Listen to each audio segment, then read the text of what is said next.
Ubu butumwa mubugezwaho na Ministry of Unlimited Holy Ghost. Muri kumwe n'amahoro Dieu d'amour. Umuzingo ni uwa kabiri witwa kuza ku bwami bw'Imana. Ubuntu n'amahoro bituruka ku Mana Data wa twese watanze umwana wawe Yesu KRISTO, ndetse no kuri Yesu KRISTO witangiye ibyaha byacu, ndetse no ku Mwuka Muziranenge ukomana natwe, ukubeho wowe n'abawe ndetse n'ibyawe byose. Icyigisho cya 262 turi kwiga ku butumwa bwiza bwa Yesu KRISTO. Turagushimye Mana, turaguhimbaje. Uri Imana igira neza, uri Imana ikomeye. Wabanye natwe, waturinze, uhabwa icyubahiro. Cyambere turakwinginga cyane ngo utubabarire ibyaha byacu. Mwami Imana, amaraso y'umwana w'intama wa Yesu KRISTO adukuraho umwanda wose wo gukiranirwa mu bitekerezo byacu, ku mibiri yacu, mu mitima yacu, mu byo twakoze byose. Mwami Imana, utubabarire. Turakwinginze igitondo ngo tugiye kumva ijambo ryawe, mu bwami bwawe buze. Ibyo ushaka ari byo bitubaho. Izina ryawe ryo rihabwa icyubahiro.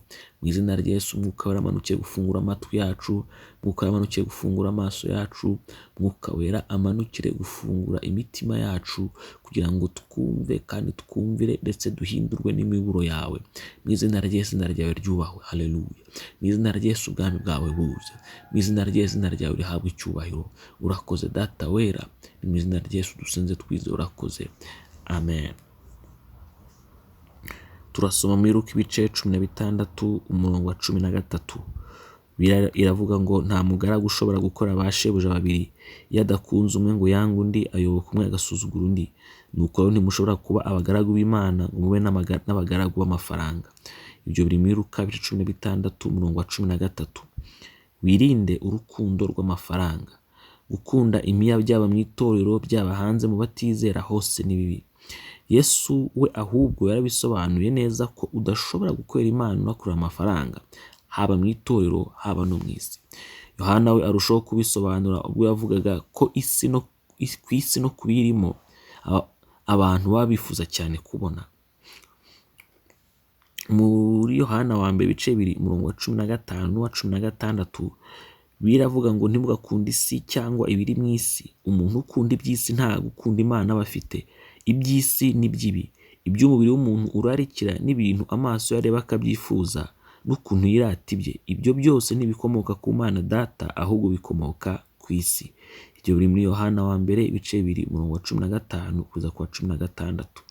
Abantu benshi batekereza ko ibi byoroshye, bakibwira ko bireba abandi ko bo bitabareba.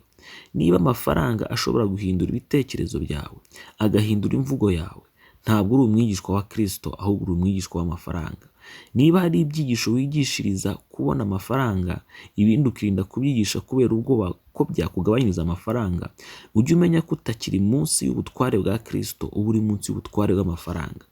Ukorera Imana ahagarara ku ruhande rw'ukuri, rwaba rurimo amafaranga cyangwa atarimo. Akurikira ukuri, amafaranga yaza cyangwa ntaze. Yewe ndetse kuri we amafaranga si ikibazo cyo gutekerezaho igihe agiye gufata icyemezo kigendanye no kubaha Imana. Korera Imana, korera ukuri uko byaba bimeze kose. Amafaranga ntakabe ikibazo kandi hari ukuri. Ujye uhora wibuka ko utegekwa n'amafaranga aba atakiri mu butware bwa KRISTO. Umuntu utegekwa n'amafaranga ntabwo aba akiri mu butware bwa KRISTO. Reka dusenge.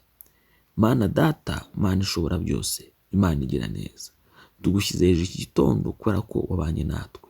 Tugushimira ijambo ryawe Mana. Turakwinze igitondo kugira ngo umare muri twebwe urukundo rwose rw'amafaranga mu izina rya Yesu, kugira ngo Mwami Imana dukoreshe amafaranga ariko ntituba abagaragu b'amafaranga. Mu izina rya Yesu niko dusenze, ku bwami bwawe buze, ngo ibyo ushaka byose bitubeho kandi ngo izina ryawe rishyirwe hejuru. Mu izina rya Yesu urakoze Data wera. Amen. Impuguro z'umunsi turazisanga muri Yohana wa mbere ibice 2 umurongo wa 17.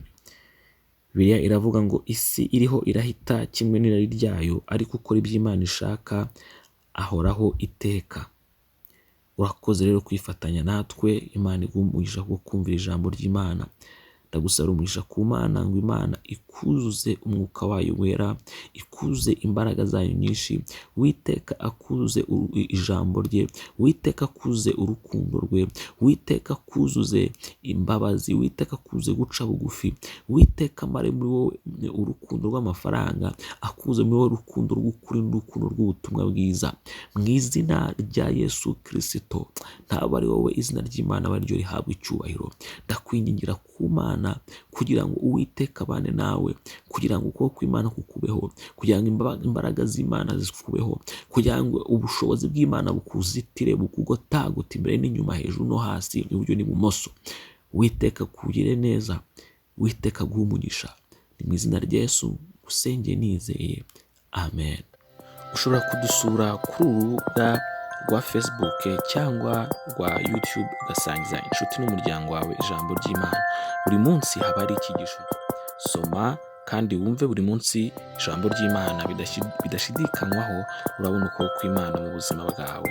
Yesu aguha umugisha kubwo kubana natwe. Imbuga za internet wakoresha mu kudusura urazisanga munsi ya video. Ubutumwa butegurirwa na Ministry of Unlimited Holy Ghost, mwabugezwagaho na Mahoro Dieu d'amour. Ubuntu n'amahoro bituruka ku Mwami Yesu Kristo bikomeze kubana namwe, kandi umwuka wera ababashije gukomeza gukora ubushake bw'Imana mu buzima bwanyu bwa buri munsi. Amen.